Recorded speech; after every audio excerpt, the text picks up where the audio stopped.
rehetra aloha fa fiangana ny fampandrosoana firenena fa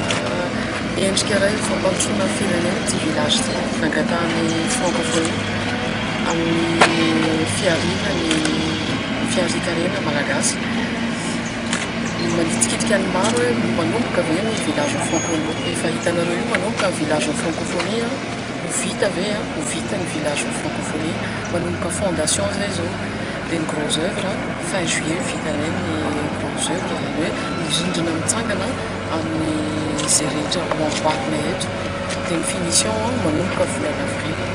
dia ty zavatra rehetrarehetra hitanareo ety ny CIMAD no mikarakara azy zany ny fanamboarana sy ny tompony ty toerana ty dia ho apetraka eo ampelantanan'ny fanjakana mandritra ny fotoana ny événement zay misy eto Madagasikara dia izahay ihany no mikarakara azy zay no ny zava-dehibe hoe tena mila fantatry ny vahoaka malagasy rehetra tsy ho an'ny vahiny akory ny zavatra mamboarina eto fa ny malagasy ihany no tompony ny appartement mamboarina eto dia ho amidy amin'ny olona rehetra eto Madagasikara fa tsy homena ny amin'ny ivelany hatramin'ny début mars zay manao fondation dia ny